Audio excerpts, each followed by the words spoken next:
오늘은 세상 속의 성도라는 제목으로 하나님 말씀 함께 나누고 같이 기도하도록 하겠습니다. 요즘 전 세계가 이 러시아가 일으킨 침략 전쟁의 영향을 많이 받고 있습니다. 표면적으로는 러시아와 우크라이나의 전쟁이지만 사실은 이게 러시아와 미국을 비롯한 이 서방 강대국들 간의 힘겨루기라는 것을 누구나 다 알고 있습니다.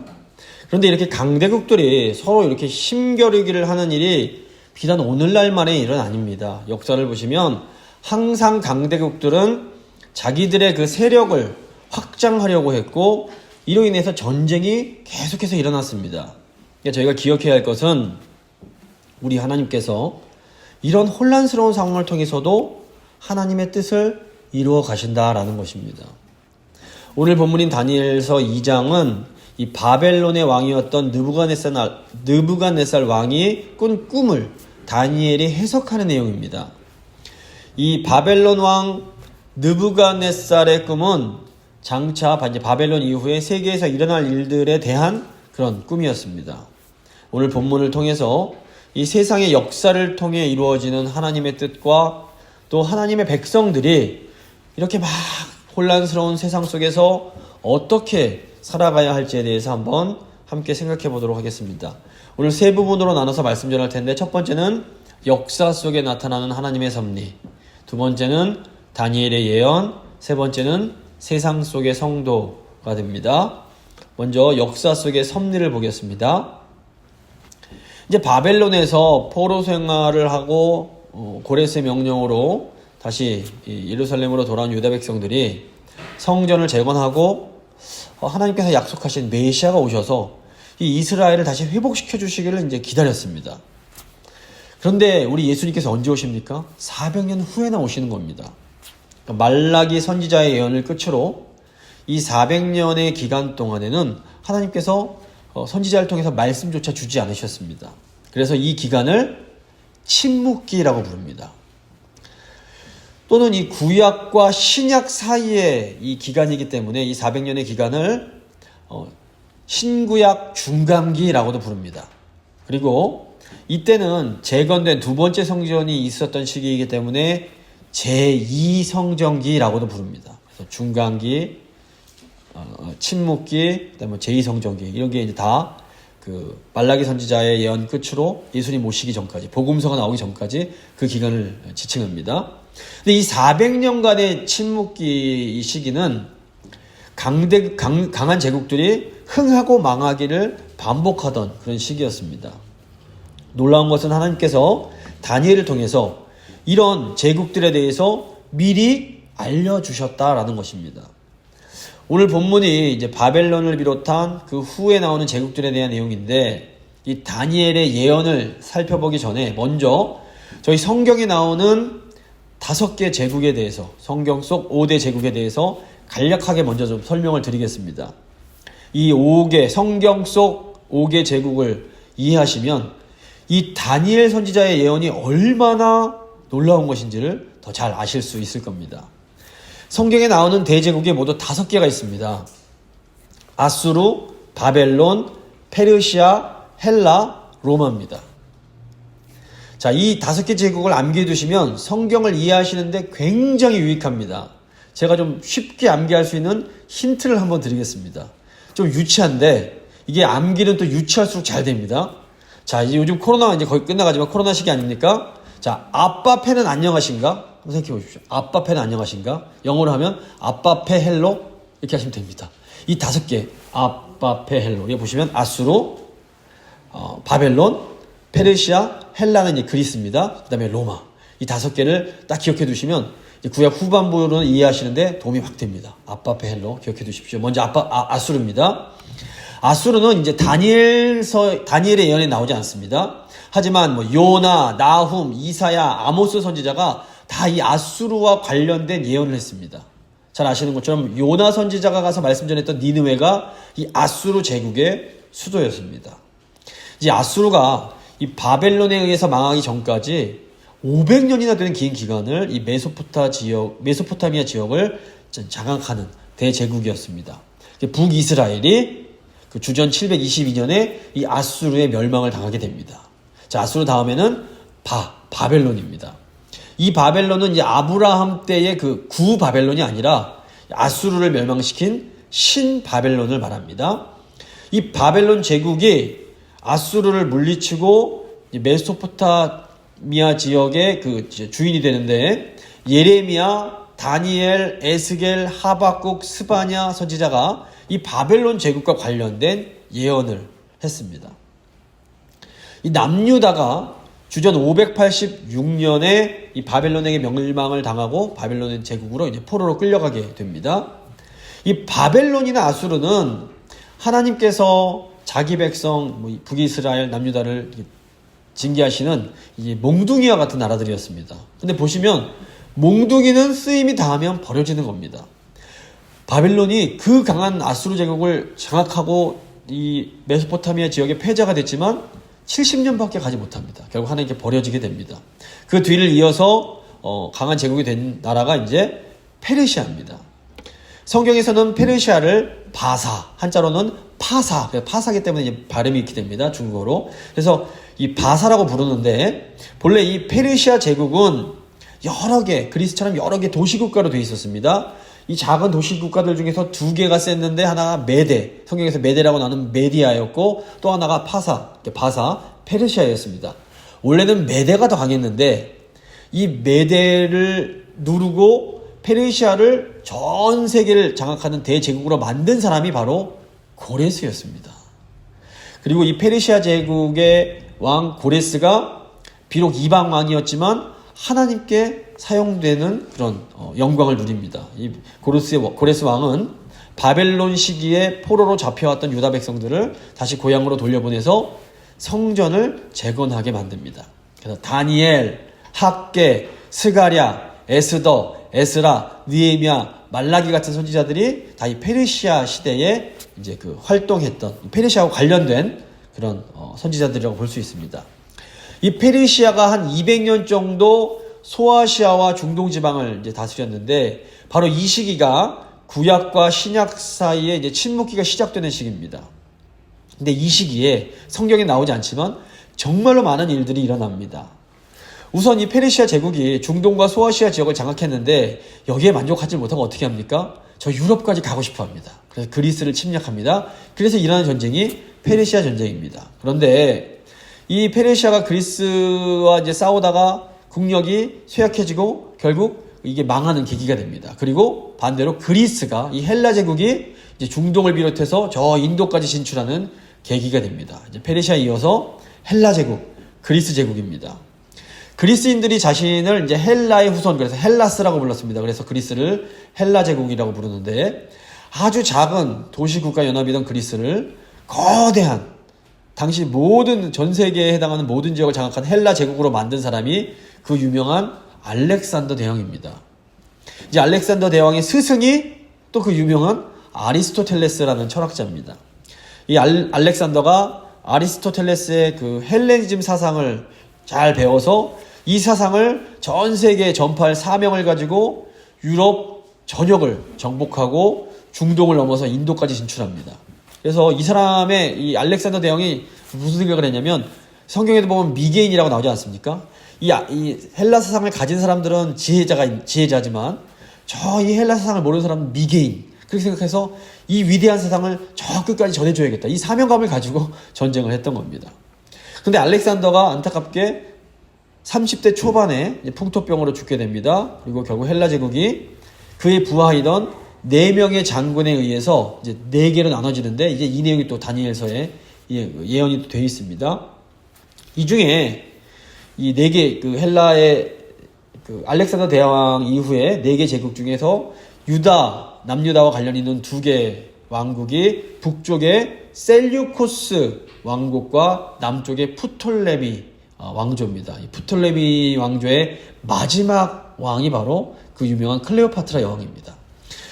어쨌건 처음에는 이제 이 남쪽 이집트를 통치하던 프톨레미 왕조가 한 120년 정도 유다를 잘 통치합니다. 성전 예배도 드릴 수 있게 해주고 다 허용을 해줍니다. 그러다가 북쪽에 있던 셀류코스 왕조가 전쟁에서 이기면서 유다를 차지하는데, 이 사람들이 좀 강성이었습니다. 헬라 사상을 더 세게 가르치자 이래갖고 성전을 출입을 금합니다. 근데 유대인들이 그렇다고 뭐 성전 출입 안 할 리도 없고 막 하니까 이 당시에 셀류쿠스 왕조의 그 왕이던 안티오쿠스, 이제 안디옥이란 그 지역이 이 왕을 따라서 지어진 건데, 안티오쿠스 4세가 성전에다가 돼지 머리를 딱 걸어놓고, 너네 앞으로 성전 출입하려면 돼지 머리에 인사하고 돼지 입에 키스하면 집어넣어준다, 이렇게 하는 겁니다. 그러니까 이제 유대인들이 화가 나갖고 들고 일어서게 되는데, 이제 이때 당시 이제 제사장 가문이던 하스몬 가문을 중심으로 싸웁니다. 그래서 이 하스몬 가문의 이제 아들 이름 중에 마캅이라는 사람이 있었는데, 그 뜻이 망치입니다. 싸움을 잘했던 것 같습니다. 그래서 이 전쟁에서 이겨서 성전을 회복을 하고, 이제 다시 이제 그때 요즘에 하누카라고 하는 유대인 전통이 이때 생겨나는 건데, 이제 다시 성전을 회복하게 됩니다. 근데 이때 또 때마침 로마가 세지면서 이 유대인들을 괴롭히던 셀리쿠스 왕조가 패배하게 됩니다. 이때를 틈타서 이제 그 하스몬 왕조가 왕국을 세우게 됩니다. 그리고 이 왕국이 한 100년 정도 이제 지속이 됩니다. 처음에 이제 이 마카비 형제들이 일어나서 싸웠던 것은 여호와 하나님을 섬기는 이 신앙을 잘 지키고 싶어서였습니다. 그런데 정작 이들이 이제 왕조가 딱 되고 나서 어떻게 되냐면 반대로 자기들이 앞장서서 헬라식으로 바뀌려고 합니다.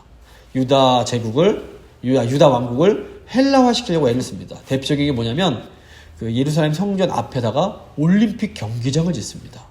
그래서 올림픽은 헬라 제국의 대표적인 운동경기입니다. 당시에 제사장들이 안식일에 제사 드리고 얼른 제사 드리고 와서 그 올림픽 경기장 가서 올림픽 구경을 했다고 합니다. 이제 이걸 보고 있던 그 경건한 유대인들이 참을 수가 없는 겁니다.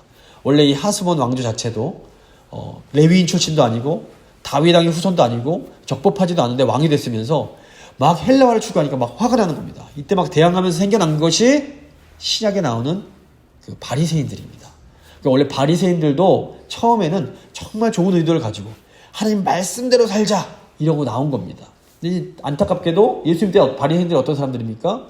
예수님을 가장 극성스럽게 이제 반대한 사람들이 됐던 겁니다.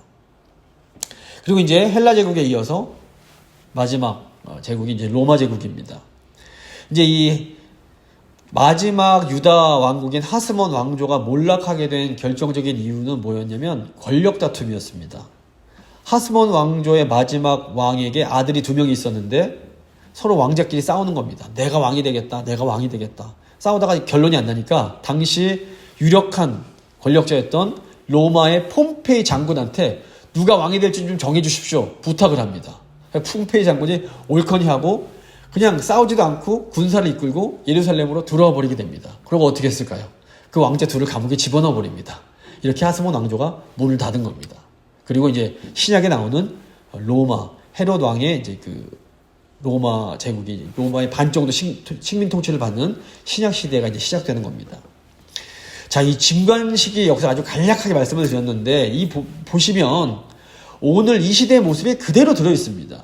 뭐 페르시아, 그리스, 로마 같은 강대국들이 어떻게 합니까? 계속해서 힘을 키우고 그 영토를 확장하고 싶어 합니다. 오늘날 일어난 전쟁도 그 속성은 조금도 다르지 않습니다.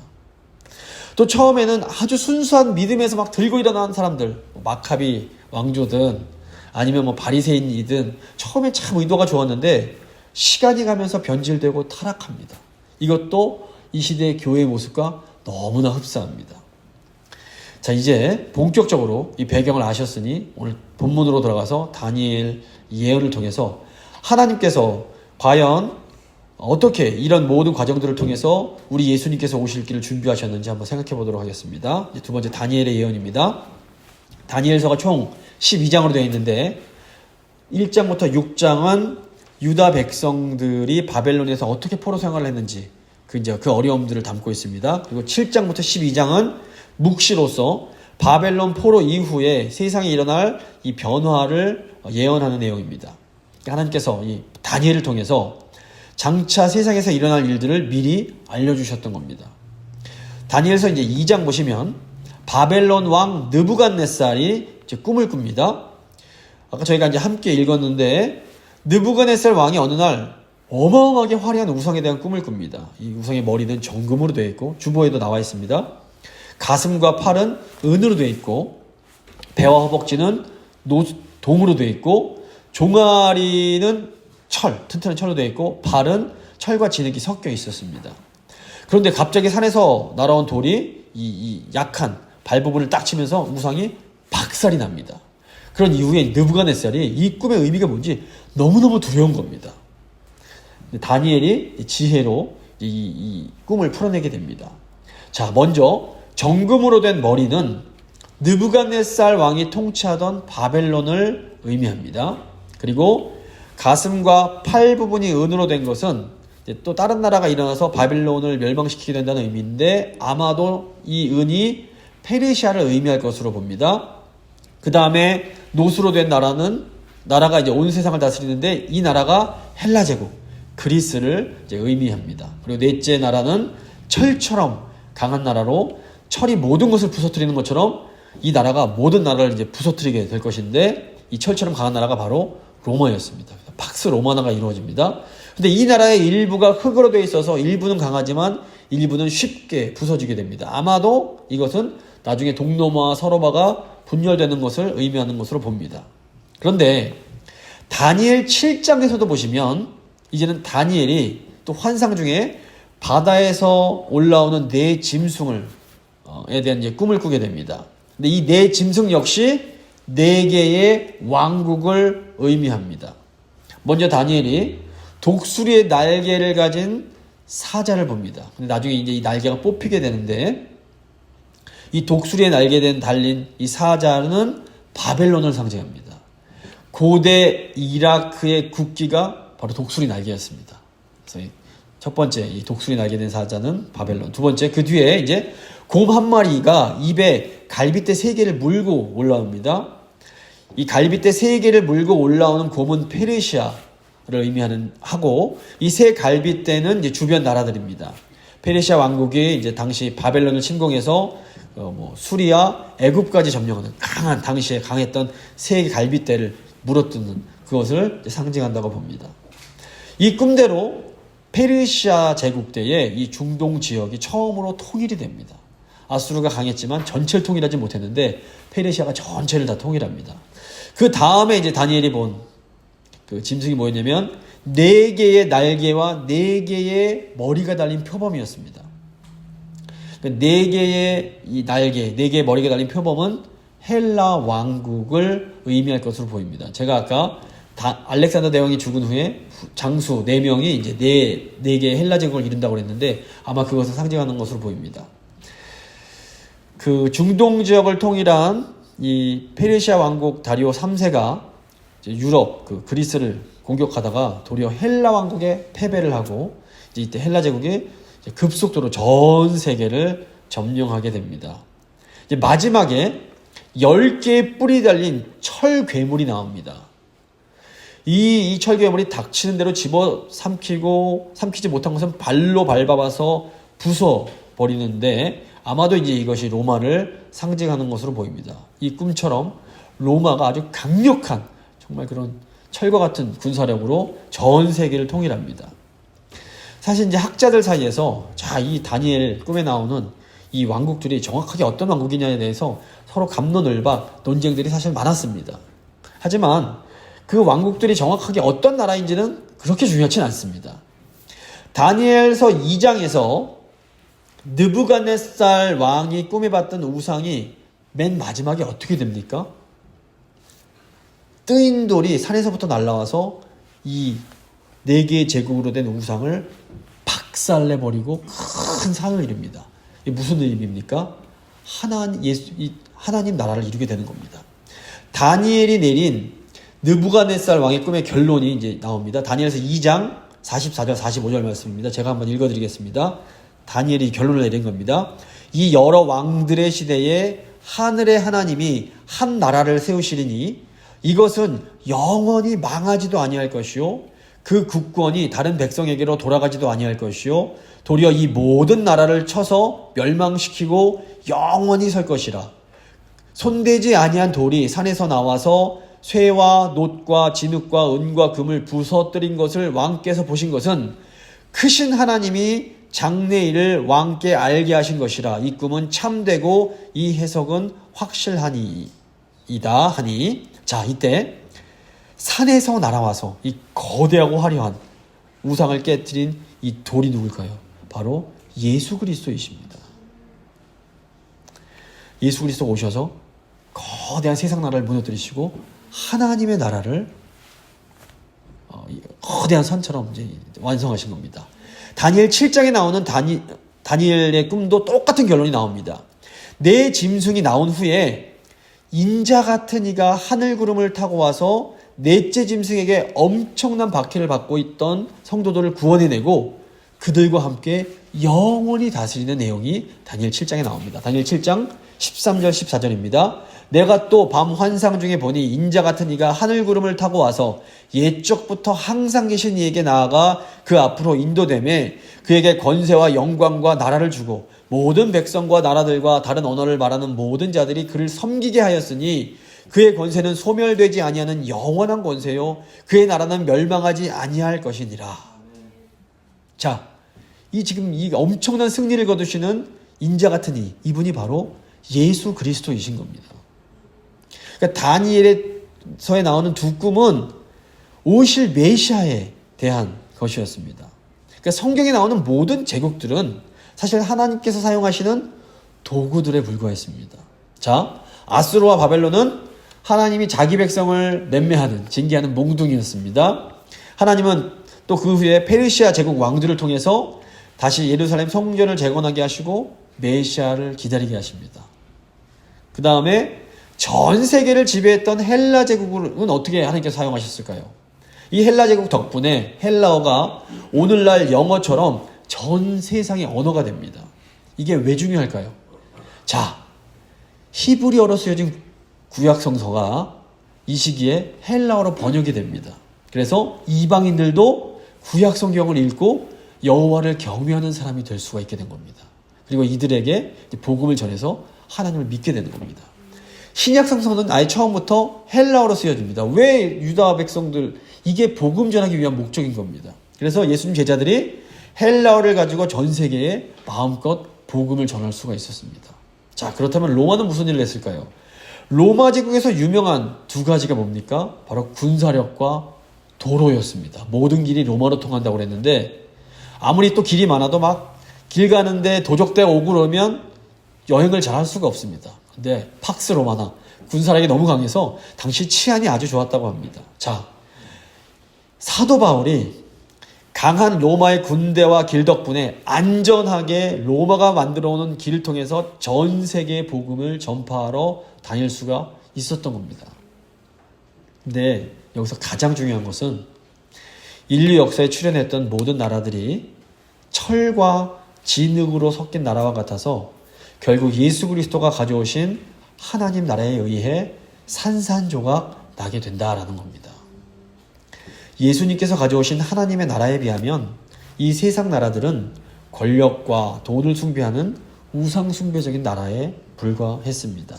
그래서 인간적으로 보기에는 야, 너무 강해, 너무 대단해 이렇게 보일지 몰라도 하나님 보시기에는 그냥 흙이랑 돌로 만든 약해 빠진 나라들에 불과한 겁니다. 이게 성경에 나오는 5대 제국만 그런 것은 아닙니다. 5대 제국도 그 당시에는 너무너무 강해서 그냥 사람을 덜덜덜 떨게 만드는 그런 나라였습니다. 오늘날은 어떻습니까? 근대의 대영 제국, 해가 지지 않는 나라라고 그랬습니다. 또 2차 세계대전 후에 이제 미국이 전 세계를 지배하는 지금은 강한 나라입니다.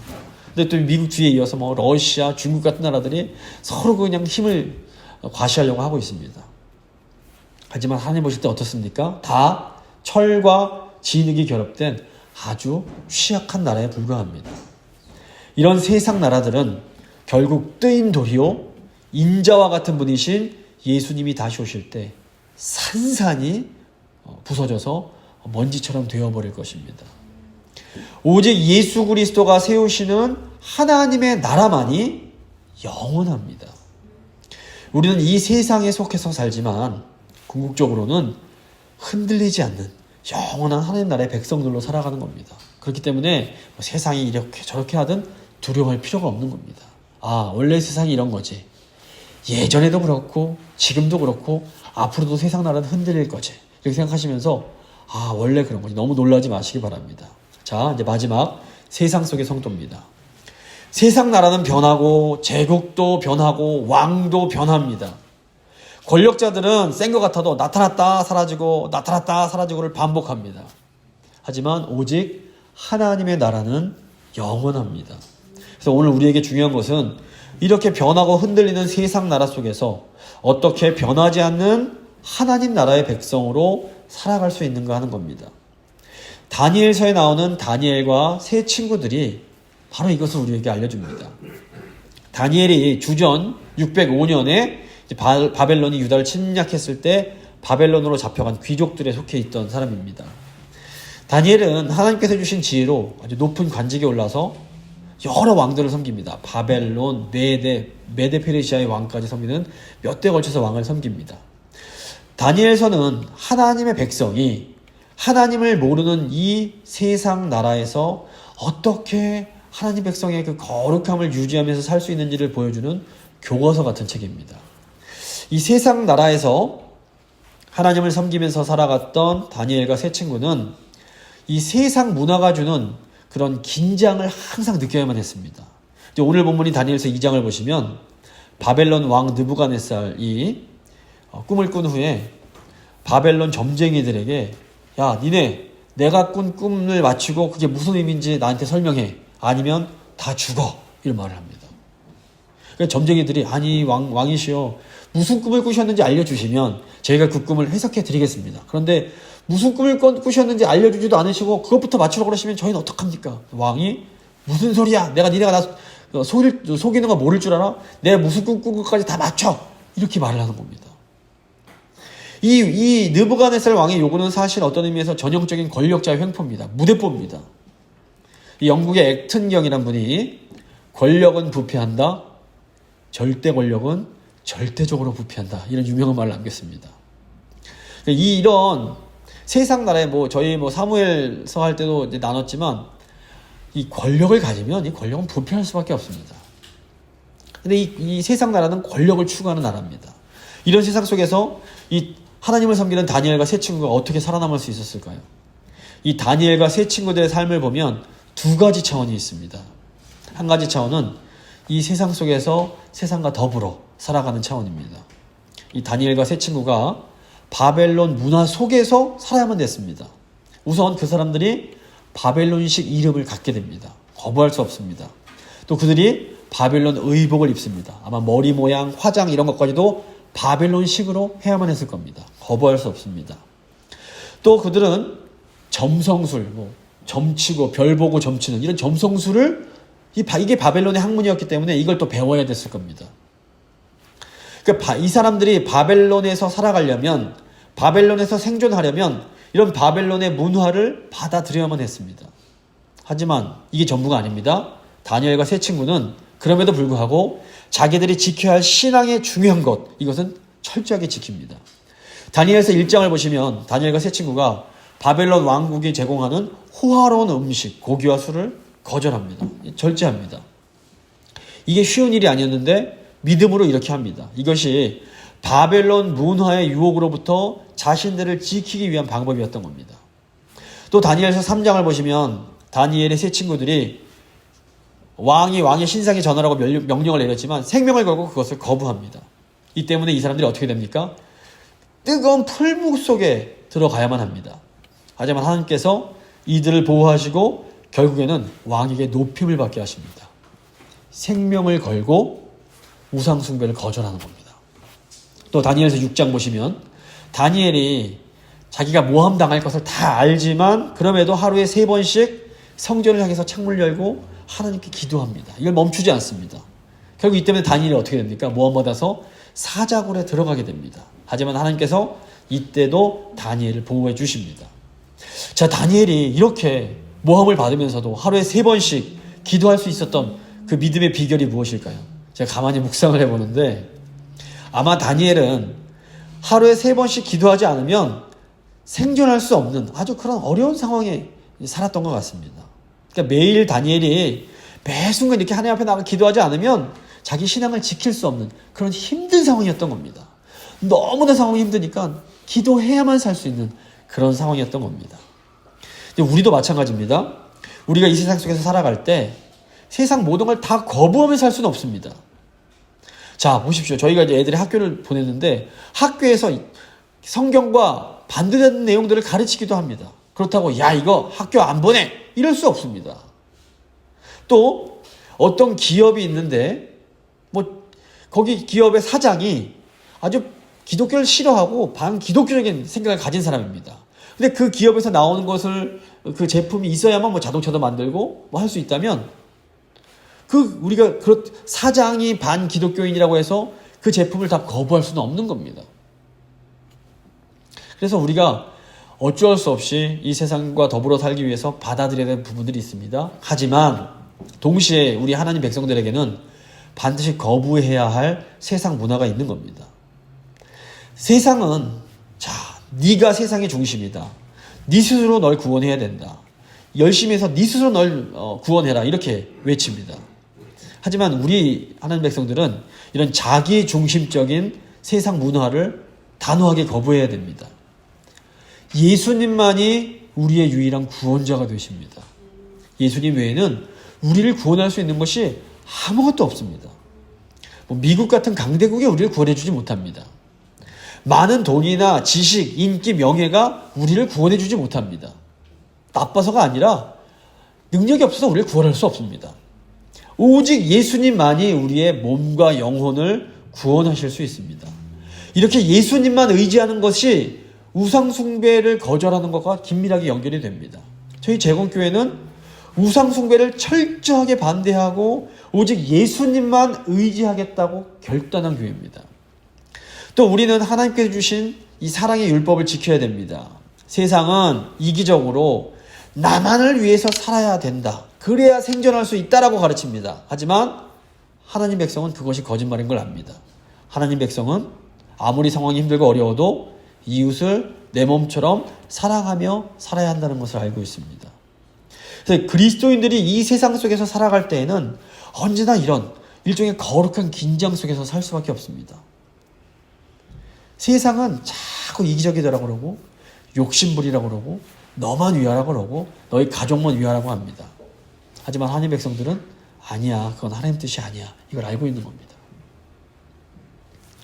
예수님께서 이제 요한복음에서 하나님께 기도하실 때 제자들이 이 세상 속에 있지만 세상에 완전히 속하지 않았기 때문에 세상으로부터 미움받을 것을 얘기하십니다. 요한복음 17장 14절입니다.